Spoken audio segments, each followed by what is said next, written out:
Warning, the following conversation features fierce women, once high school acquaintances, now friends, who talk about real topics that most people either try to avoid or pretend don't exist. In here, it can get messy, but it's always the truth. Welcome to the Messy Truth. Hey everybody, welcome back to the Messy Truth. I'm Becky, and below me is Maureen. And then to this side is Jen. Hello. And today, our topic, wait for it, is we're titling it, Is Porn the Norm? And I have been nominated to moderate this topic. I think voluntold to moderate this one. So, we kind of just want to cover a couple of things about porn. And like we said when we first started this stuff off with our mind clutter, we wanted to address topics that most people don't want to talk about or avoid or are uncomfortable talking about, but they're worthwhile to talk about. So I've been pushing this one for a while. Mostly because I have an adolescent boy, and not to say that it doesn't impact the adolescent girls, it certainly does. But for me, it's important for me to know a little bit about this stuff. So we don't want to just slam it and make it seem all bad, but we've done our homework on this because we don't want you to just think this is just all our opinions. We're gonna definitely insert our opinions in here somewhere, but we've done looking up the research that's been done on the effects of porn on various different types of people. And we're going to talk about those. So I'm not going to get ahead of myself, but also misconceptions too. And maybe some assumptions that are being made out there. And we'll get to those hopefully. So I'm just going to start out with what I think is kind of a little funny story because, obviously, most of the world is completely aware that porn is very available to everyone, and it's free.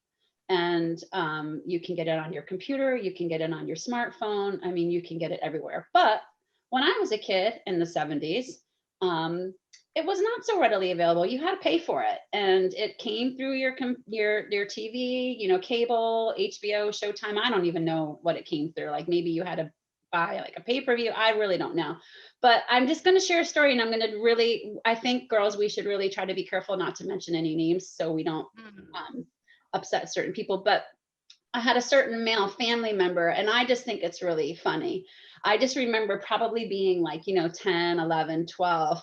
And, the TV would be on. It would be late at night because that's usually when those shows would come on. And this was how people watched porn back then is, if you didn't have the subscription, but you turned on that channel, it would still be a little like there'd be a lot of snow on the channel and you could maybe hear some things. And I just remember this one particular family member, and it just makes me laugh when I think about it. He would just like watch, try to catch between the lines of the snow on the TV, and he'd be like, I think I see a boob. I think I see that. So hell-bent on trying to see something that he wasn't really meant to see at his age. And I remember like him saying, actually, I'm just fine with the sounds. It's just funny. But you know what? That's not the world we live in today. We live in a world today where it's so easily accessible and anybody can access it. In fact, kids are as young as 8 and 9 years old are being able to see porn. And there's, I would say, like, even in the porn industry, there's people out there, like, when I was teaching, you couldn't take your kids, you couldn't do a research on the White House, because if your kids typed in whitehouse.com, that was a porn site. So the real White House was whitehouse.gov. So they would do things purposely to, something that people would frequently want to research.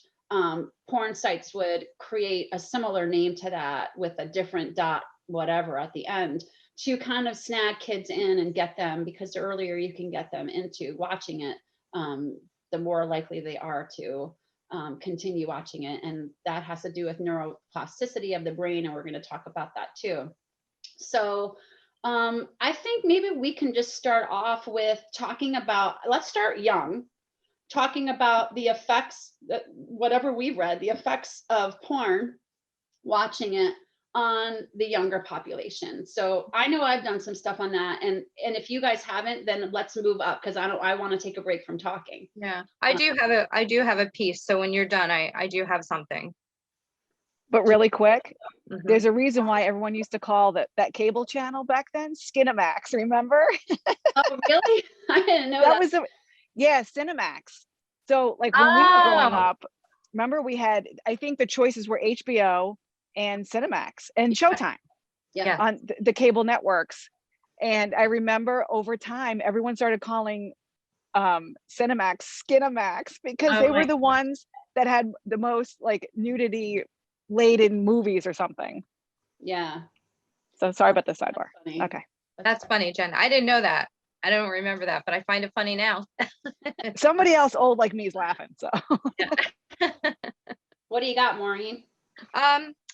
So a few weeks ago, I was looking for some podcasts on Spotify for life coaching, and I have I'm on a Facebook group chat for this one life coach, this guy that's a life coach, and he has a Facebook group chat for other life coaches. So I found his podcast on Spotify and listening to it, and one was rolling into the other, and it just happened to come up that he had a podcast with this gentleman that had been involved in porn for many years. I mean, many, many, many years. I think he was in his 60s at this time.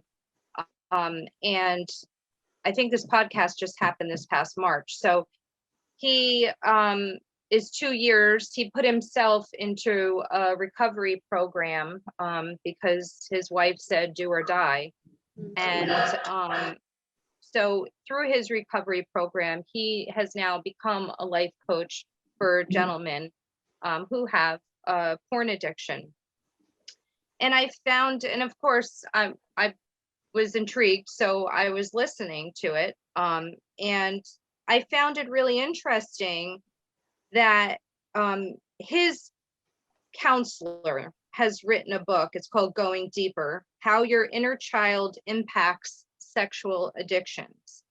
And so he went on and just gave a very small piece about how a lot of these addictions come to be because of how you grow up. So there's 9 different inner children that can contribute to porn addiction, and just the 3 that he gave during the podcast were the inferior weak child, the entitled child, and the unnoticed child.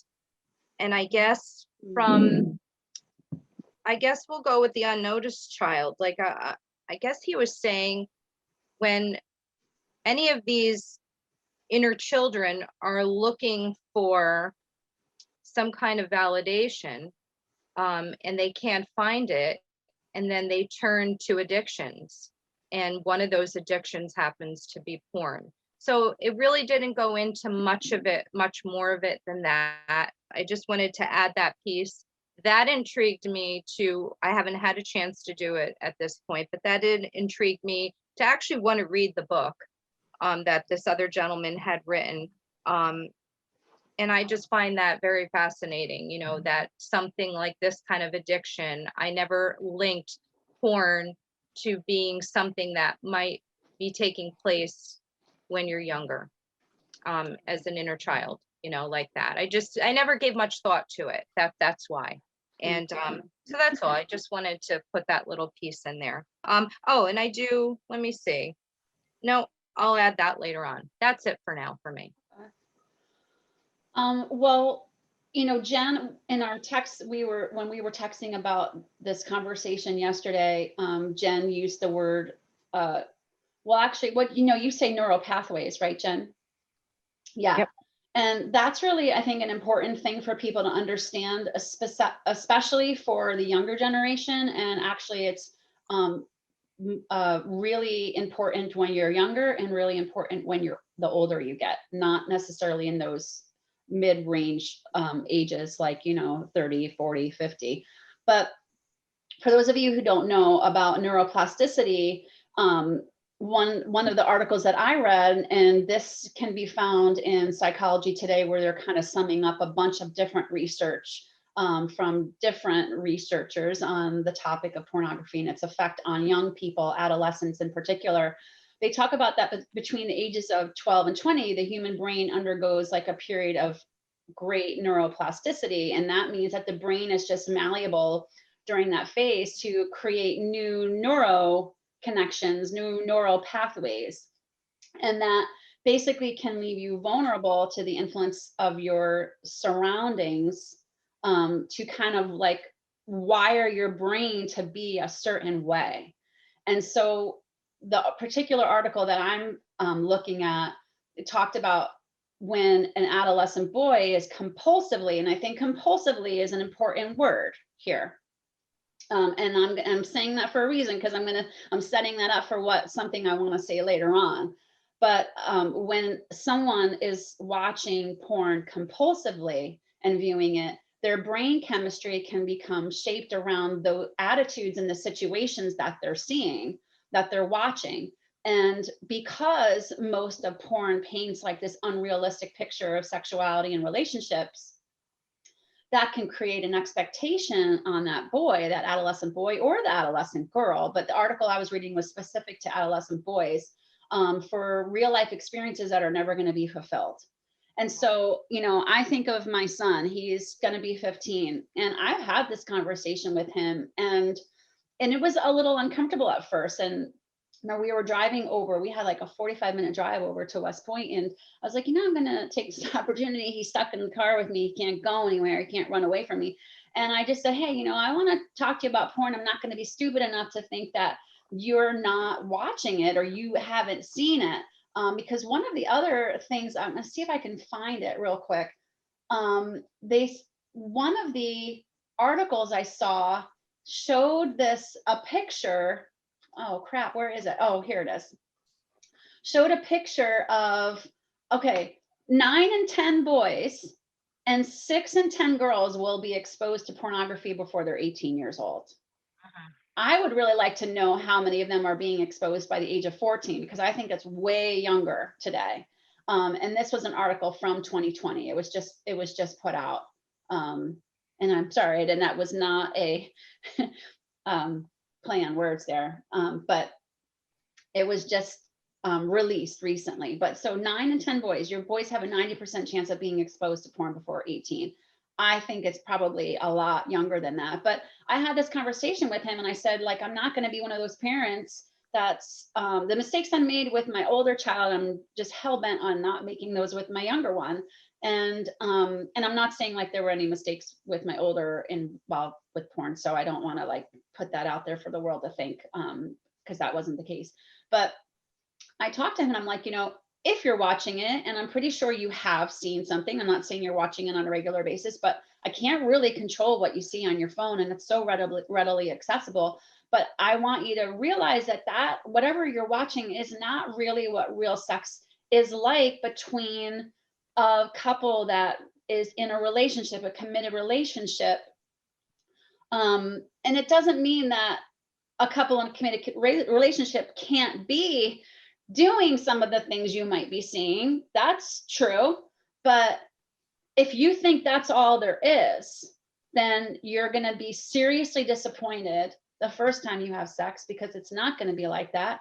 It may make it difficult for you to, and this was so awkward as a mom to be saying this to my boy, but it may be difficult for you to be able to stay aroused because you've trained yourself, if you're watching porn a lot, you've trained yourself to be excited by that. And maybe the real life isn't going to be so exciting to you. And so you're doing yourself a disservice in a sense. And what you're doing to the woman that you are with is you're probably putting expectations on her to behave like the people you see in these videos.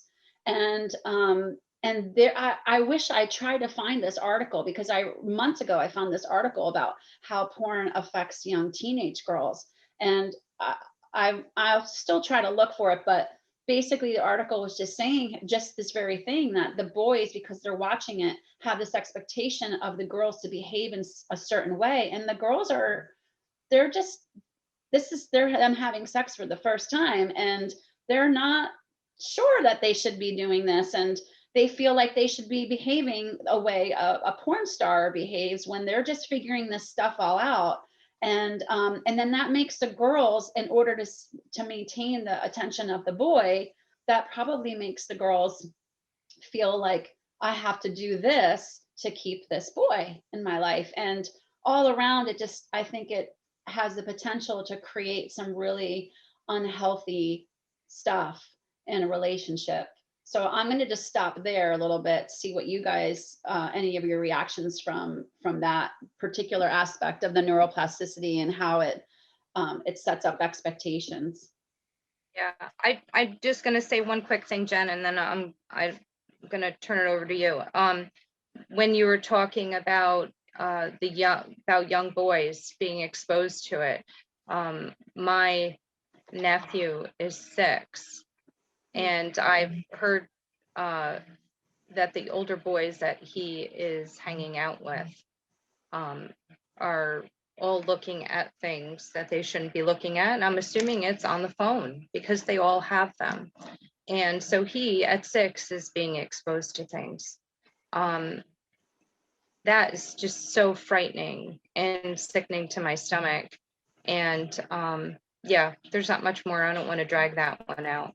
But that, when you were just talking about girls, and I know when you're just talking about girls and how it affects them and how they have to perform, and it being hard enough dealing with sex at an early age, that resonated with me very deeply.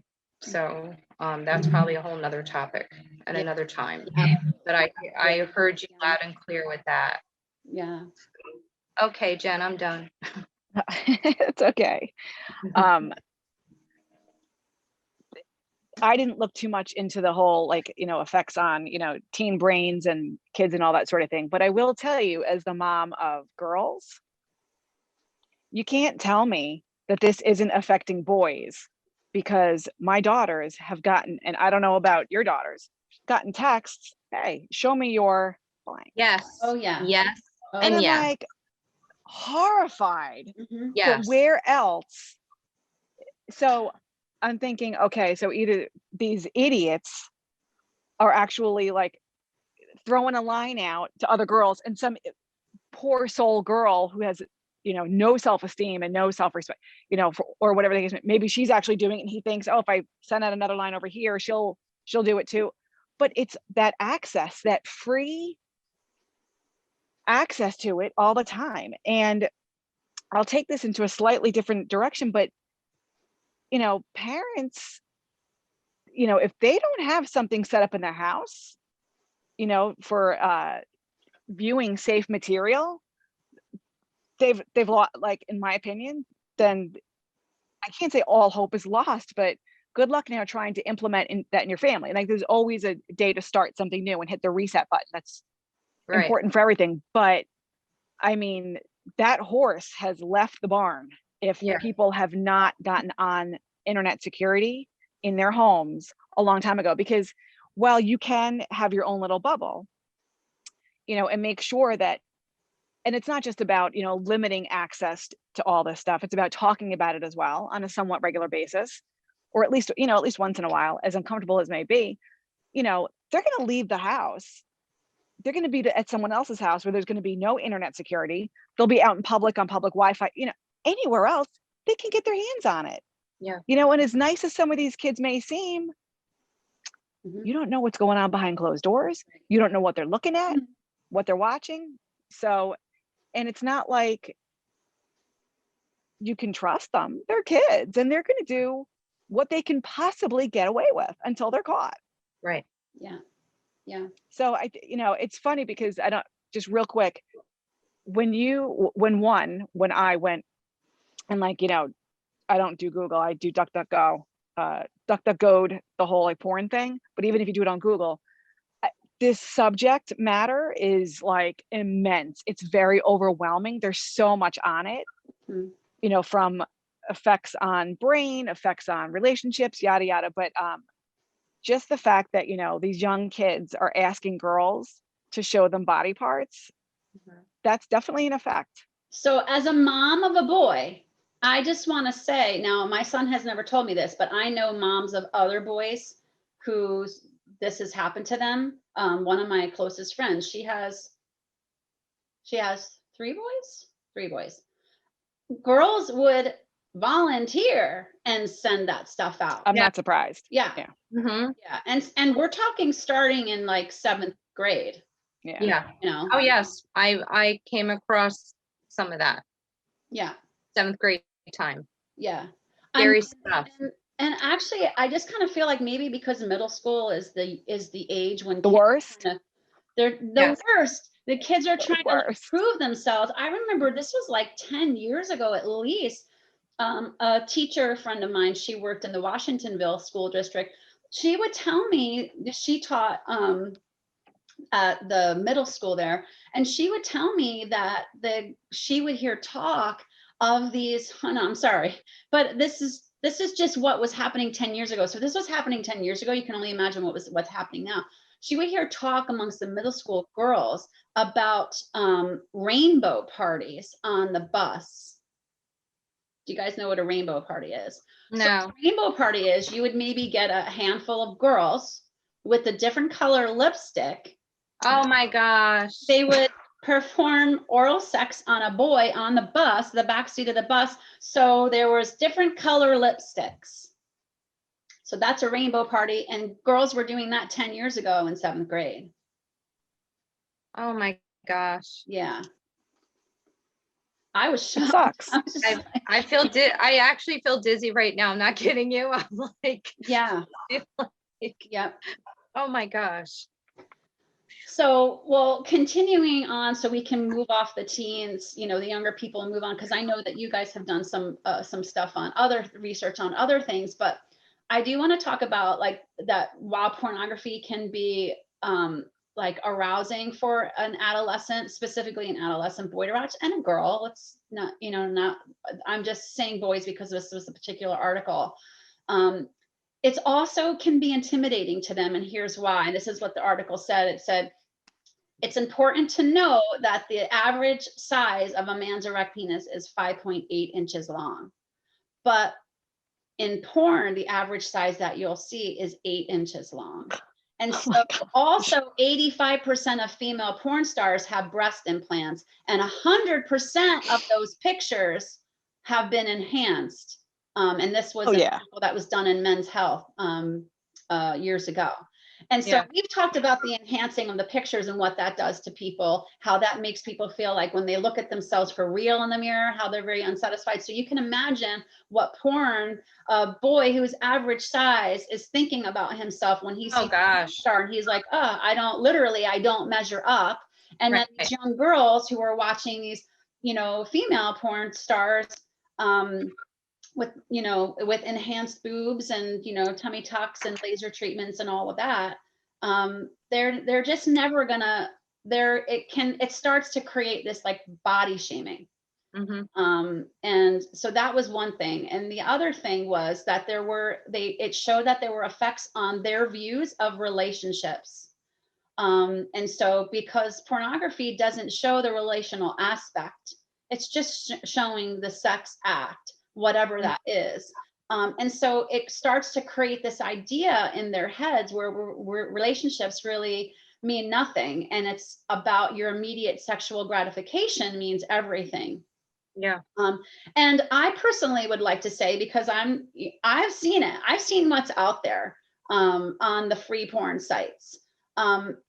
There's something that I think is better about the free porn sites today than what probably used to be back in the days when it was like an actual porn stars, because people today on these free porn sites, they're not porn stars. They're just like a regular regular people who are filming themselves having sex and they don't care, they just upload it. So in that sense, and I'm sorry, this may seem whatever, but it's true. In that sense, girls are going to be more likely to see somebody who's not such a perfect body, and maybe boys will see somebody who's just, average, an average size, not this crazy porn star size. But the relational aspect is still not coming across, even in those couples who are uploading their own videos. It's just about the satisfaction. And what I happen to notice, probably because the porn industry is really geared towards men, although I'm completely aware that women watch it, that it's most of the videos are about the girl, the female, being so readily available to please the male as opposed to the other way around. Yeah. And I think that on young girls, I think that on older women is different than it is on young girls, because older women can understand that porn is just kind of like a fantasy place for people to go do what they need to do. But young girls might be thinking this is what really sex is about, and they don't know to differentiate between the two. And how demeaning. I was having a conversation, well, the person probably doesn't want me to say who it was, but so I'll leave it out. I was having a conversation with a male, and his different viewpoints on it, and I'm sure we'll touch on those as we're speaking through about it. But in this particular instance, about the girl mainly pleasing the guy, and then the thought of the things that happen where the guy is, I'm just gonna come out and say it, ejaculating on the girl's face, things of that nature are so demeaning. And the guy that I spoke with said, and when I was going through a really bad time, guys like to see that because I hated women, and that is a crappy thing that a guy is going to do to a woman. It's demeaning. Like, so I feel like I don't know, I feel like any guy that's going to sit there and want to, I don't know, do you, I don't know, I'm gonna ask a question first, but I don't really particularly want somebody to ejaculate on my face. I mean, maybe when I was maybe when I was younger and I didn't know what sex was and I was exposed to some of these pornography videos, you think, oh, well, that's what guys want you to do. That's what guys want you to do. And that's what they, that they're going to really like that. And I want to do what they're going to like sexually. And so you allow that. But if I want to really think about my younger self and then my older self right now, no, I don't want that stuff on my face. So I don't know. I just thought I wanted to say that. I'm just going to insert a different take on that. I think for young girls, they're going to view that as that's something that they're going to feel probably like an obligation to do. Yeah. And that is probably not healthy for young girls. But I personally think years ago, I remember talking to these marriage therapists, and they said something to me. They said something to the group that was enlightening to me. And actually it was said in a church. And what they said was, in your relationship, in your sexual relationship with a committed partner, now they were talking about married people because it was in a church, but in a committed sexual relationship, anything goes as long as both partners are okay with it. All right. Right. I heard the same. Oh my gosh, our counselor said the same thing when we were getting married. Now, I think like bringing in a third party or fourth party, well, right, that's crazy. Okay. But so I would just say, like, while that may be something that you wouldn't want, right? If there's a woman out there who is like, I'm fine with that. If I know that turns you on, then sure. being turned on turns me on, and I'm okay. Right. Well, that's why I said, I know that my younger self and older self, I don't want that. Yeah. So I just want to say that for whoever out there is listening who might feel that way, because right. I do feel like as long as both people are okay with whatever's happening and like fully, like no one's being pressured to do anything. Sure. Then, I mean, go to it. Do what you got to do. And yes. And I'm sorry, I didn't mean young to be girls saying that. I totally agree with you. I don't like the idea of a young girl seeing that, because they're not going to make sense of that. You Yeah. know, they're just not. They're going to see it as something being done to them to be humiliating or degrading or whatever. Absolutely. I do agree with you on that. Yeah. Yeah. Along those lines, in this other article that I found, and this was from, you can see this, I think, in everaccountable.com. It was actually a blog where they were talking about, also summarizing a variety of different research done on this topic. But they talked about how male subjects in particular in the videos are objectifying women. They view them more as an object than an individual. And that attitude has been shown to be linked to the rape culture that's out there. And so I'm just going to actually read what I highlighted. And it says, pornography portrays women and men as enjoying degrading and or violent sexual encounters, which can influence young men to believe women might enjoy being raped or that they would welcome it. And naturally, this could create a laissez-faire attitude about rape in general, that it's not a big deal. Worst case scenario, pornography cultivates a culture of men who do not take rape seriously. Now, I want to preface that by saying compulsive watchers. I think that's important. I don't want to I don't want to be stereotyping the person who kind of, checks it out here and there, as opposed to the person who needs to watch it to feel a certain way, to do a certain thing. But I found that was interesting. They also talked about people watching it have a high rate of devaluing marriage, and they're twice as likely to believe that marriage is not important. I want to just interject this real quick, along the lines of that. And then Jen, I think you were starting to say something before, and Becky and I might have cut you off. So I just want to make note that I heard you trying to interject. But 56% of American divorces involve one party having an obsessive interest. 56 of American divorces are because one party having an obsessive interest in pornography. So I read the same stat. Okay, yeah. Surprising.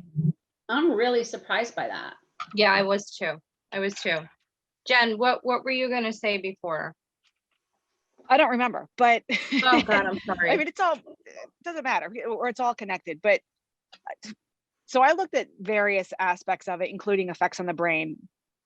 And I'm going to get to that specifically in a minute. It's all about dopamine. Yeah. I'm sure Becky, as you know, and Maureen might know too, but that whole like rape culture thing. So the whole, cycle in the brain, it is proven. I don't have to go into the studies. It's out there, people, you can look it up yourselves. It's a proven fact, because this scourge has been readily available for such a long time now. We're starting to see the effects of it.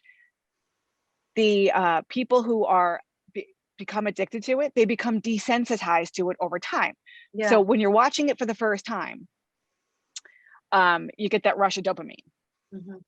And then that happens over time. You keep getting those dopamine fixes. You need the fix, you need the fix, you need the fix. And remember too, again, like I'm not going to get too graphic, but for women out there, if you don't already know this, men just aren't sitting there watching it. Right. If they're alone, they're watching it and they're doing something else. I hear you loud and clear. So are women. Oh, okay. So women, okay. So women are too. But anyway, but just so that, because not everybody reads up on this stuff, but so you get that dopamine hit and you keep getting that fix.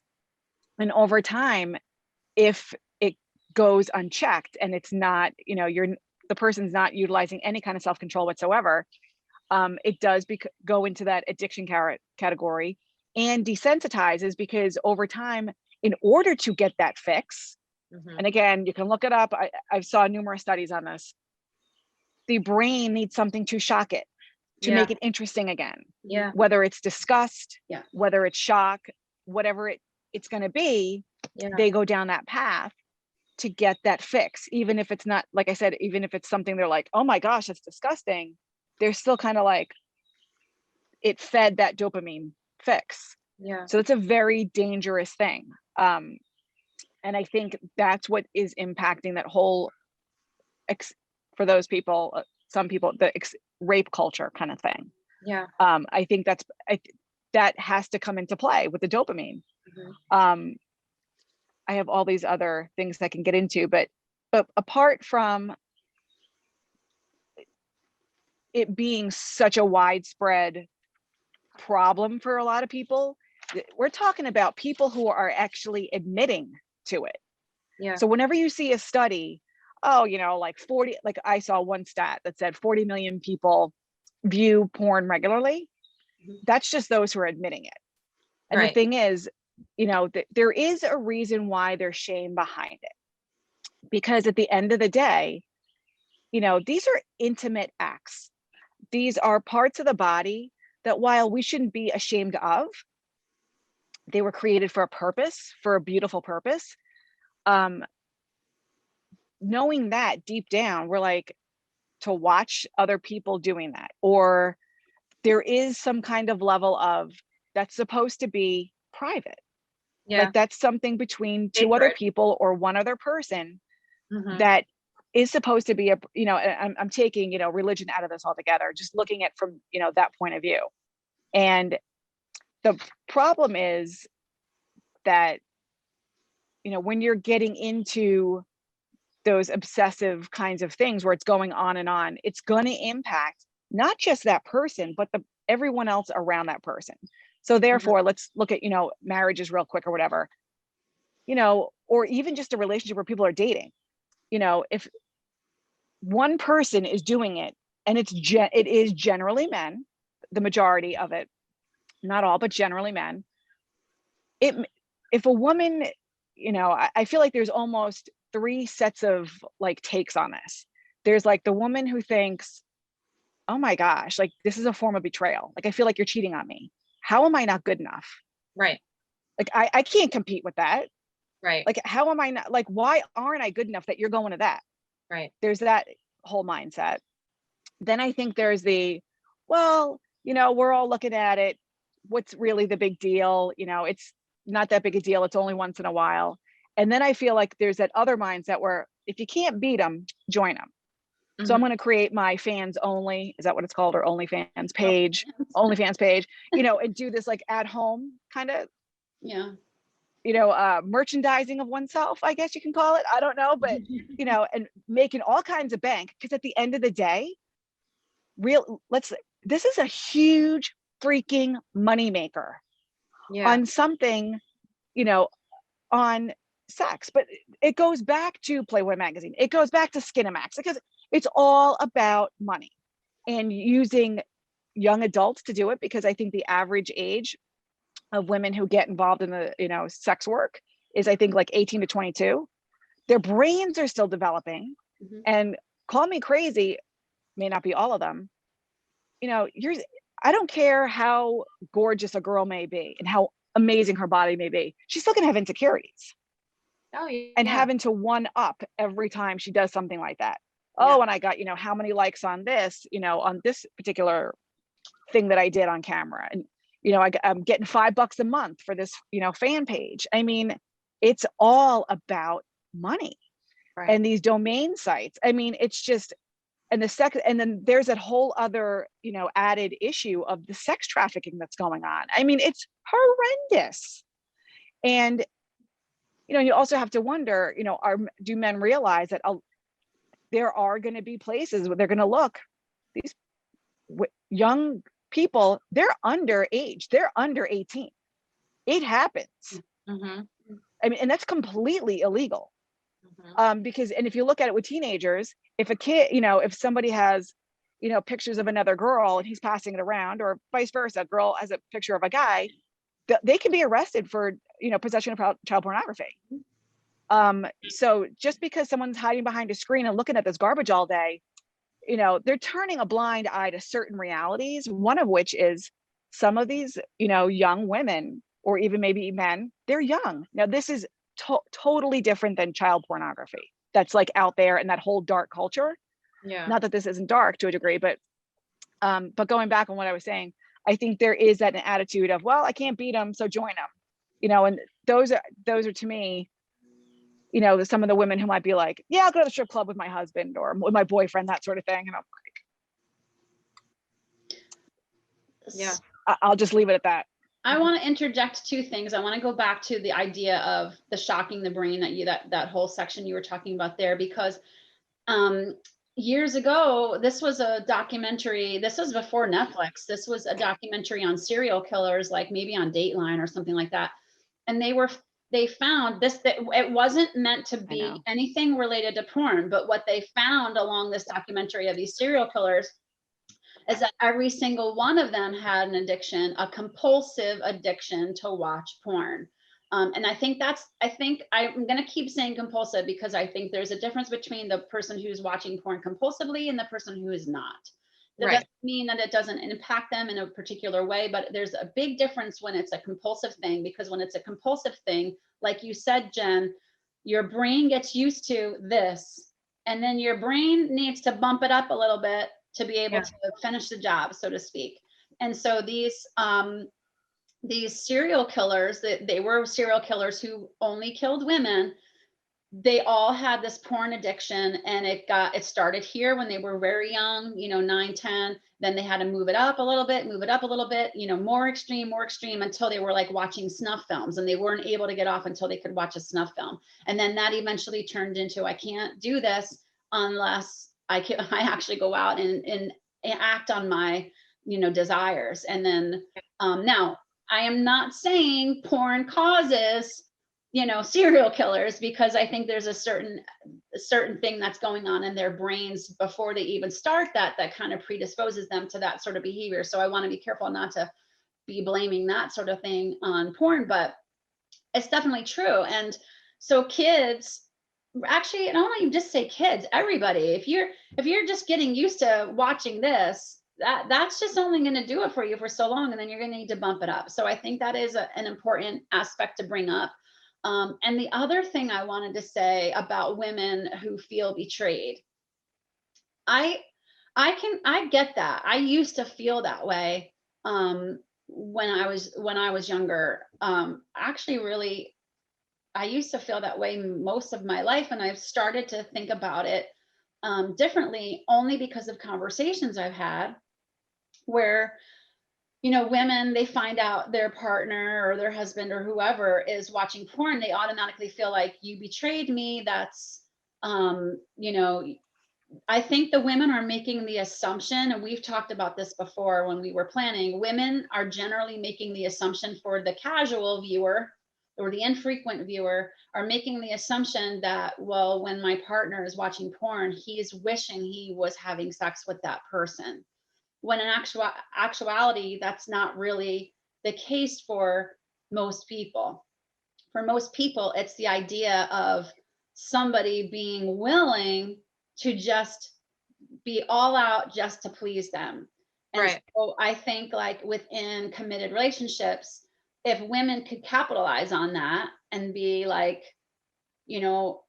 I could do that for you here and there. It doesn't have to be everything. It doesn't have to be about you every single time. But then maybe they would need less of that porn, as opposed to just automatically going to the, I feel betrayed, and then causing the feelings of shame and whatever, but recognizing the reason why the casual viewer is watching, because it's kind of like fulfilling a fantasy. And I think a lot of couples, I really don't know. I've talked to a lot of women about in detail, and sometimes too much detail, about their sexual, their sexual lives with their partners, their husbands, whoever. But very few of them are tapping into what really turns you on, and having those conversations about meeting those needs. Mm-hmm. And then that leads to kind of like boring, redundant, doing the same old things, and that gets boring. Mm-hmm. I think that like we talked about other things that need to be, not that you can talk about, well, you can, they do talk about sex education in school. I just think sex is so much deeper, as we mentioned before, than just the act. It has to do with how you feel about yourself. It has to do with how you feel about your body, the other person's body. And I don't know. I just feel, here I go, here's my opinion. I'm going to put it out there if that's okay. Yeah. I just feel like pornography generally, mostly, is just not good. I just don't think it's good for anybody's self-esteem. I don't think it's good for, and I'm not judging anybody that watches it. That's not what I'm doing right now. This is my opinion based on my own experiences and how I'm feeling, and maybe my own insecurities. And like I said, experiences. I just feel like pornography, I don't see really the goodness that comes out in it. Like, I've been told by a man that he feels it's okay if both parties, like you were saying, Becky, if both parties agree to it. And he said it should be something that just helps maybe you get started with something, not something that you're watching together all the time, because then it does interfere. Yeah.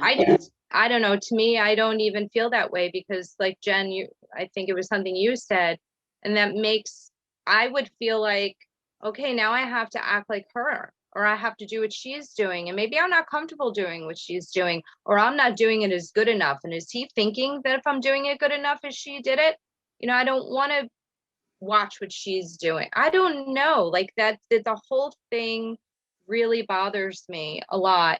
And then what you were saying about the dopamine and those neural pathways and such, and how you have to constantly build on it. The person I was speaking with attested to that. That's absolutely, from me speaking to somebody, that, yeah, that's what happens. That happens with anything in life, any addiction, right? Food and alcohol and everything. So why not pornography? Yeah, and I'm there with you, Maureen. I just again, just my personal opinion. Mhm.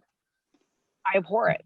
I really do. And I've, everything that I've read on it, it just, that there are, like you had mentioned, there are some people who, as a couple, they're like, oh, well, watch it together, or whatever the case may be. It's a show. I'm not, yeah, I'm not judging anybody. Everyone has different opinions on everything under the sun. Mhm. And it does, for many, many women, it does have a very negative impact on the relationship. And, it's, I think if you are already insecure about how you look, Mhm. it's Right. not even just a matter of performance. I mean, not for that, like, if you see something, I can learn how to tap dance real quick. Like I can pick it up. I Yeah. can figure that out. This is not rocket science we're talking about here. But like looking, I don't have like triple D cups. I don't have like a tiny, tiny waist and a big old, meaty bottom. And my belly sags if I'm like, in a certain position. So like, even in my 20s, like I was just never like, that's not Yeah, my genetic design. That's not how I'm built.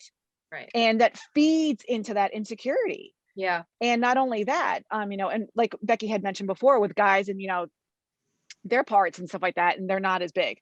Yeah. I don't see any kind of like upside to it. I just don't. And, Yeah. So it does, in many of the articles I've read, it does create, especially if it's, now I'm looking at it from just, one party doing it pretty much on the sly, because they know that their, partner doesn't want to know about it, hear about it, doesn't agree with it.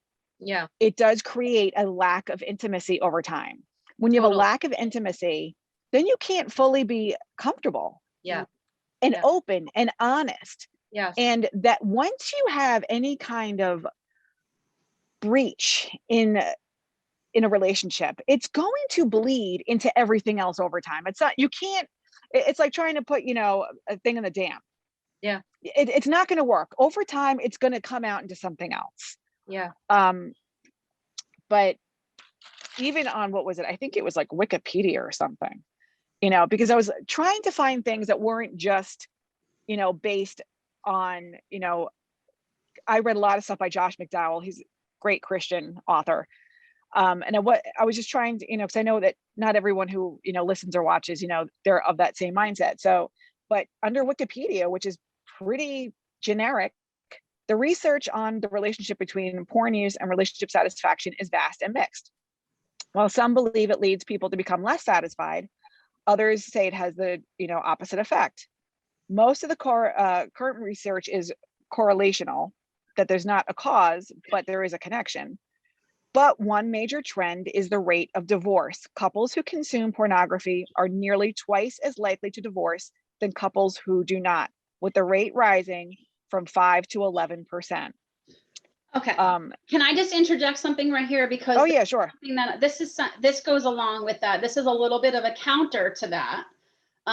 But one of the summaries of other articles, research done on porn from Psychology Today, kind of took a different, this was actually an article by a man, which I found interesting that it was the article by the man.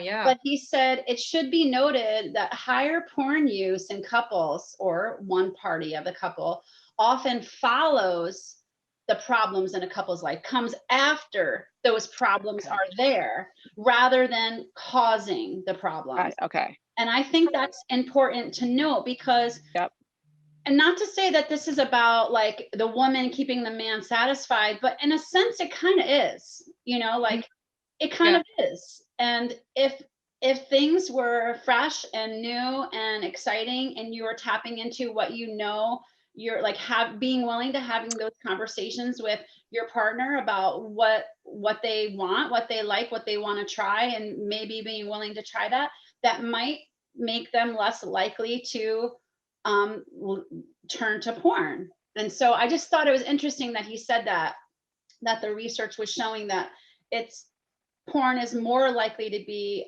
something that happens because there are problems, not the thing that causes the problems. Yeah. I can see that completely. That makes sense. Yeah. But real quick, so we're at the 50-minute mark, heads up. Dang. Yeah. So we're gonna have to, at some point start wrapping this up. But Becky, I think you make a good point. And I think that people need to remember too, that it's not just all about the wife or the woman in the relationship having to do all the work to please. I mean, no, that's completely wrong. It's one-sided and it's selfish. Yeah.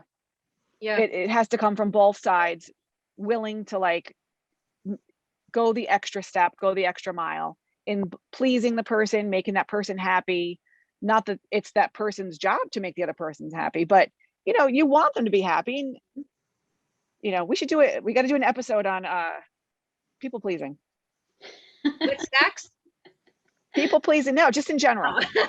Because it will bleed into that area. It bleeds into everything. Sure. Well, when I hear people pleasing, I think of it with negative connotations. Like people who are people pleasers do that because they just want to keep a status quo. They don't want people to be mad at them. But I think people pleasing, being willing to please your partner in a sexual situation is very different than people pleasing, because it's just the mindset of like, if I know this pleases you, like, wouldn't that please you to know that pleases them, unless you're totally against it, Right, exactly. No, that's a good point. Yeah. I want to throw one more, what do you call it? Oh my gosh, here I go. Maureen loses her words. But I read this blew my mind, and it's out there. Porn also increases marital infidelity by more than 300%. Or I don't know. I don't know. What do you guys think about that? That's a huge number. Huge, and I just don't know how I feel about that. Can you say that one more time? I don't know. Yeah, statistic. That's the word I was trying to say. Porn also, in addition to the first one I read, and that Jen said about the divorces, porn also increases marital infidelity by more than 300%. That's huge. Yeah, that's insert office joke there. That's what she said. Anyway, we're talking about this. Okay. Sorry, Maureen. That to me, like if that's true. Wait, but let's just go back to the idea that, is porn causing the marriage problems, or is it a result of the marriage problems? Right. It's a good question. Right. So or what comes first, the chicken or the egg? Yeah. Right. Yeah. Well, and nowadays I think for this younger generation, how many more men are going to be bringing this baggage into their marriage? Yeah. Oh, yeah. Yeah. Well, that's what that life coaching thing said, that a lot of men are ready to get married, that he is coaching. And because they realized they had this problem, they're holding off on getting married until they kick it, until they fix it. So yeah, and I'm wondering, because it's so much more accessible now, another 15 to 20 years when these, 10 to 19-year-olds start getting married, Yeah. like how many they're going to be like, all right, I need to tell you something. Yeah. Because you can't go into marriage holding back an addiction, or even if it's not addiction, like Right. a bad habit that Yeah, bad habit, because how does And a habit happen? Very easily. there, and it does affect performance.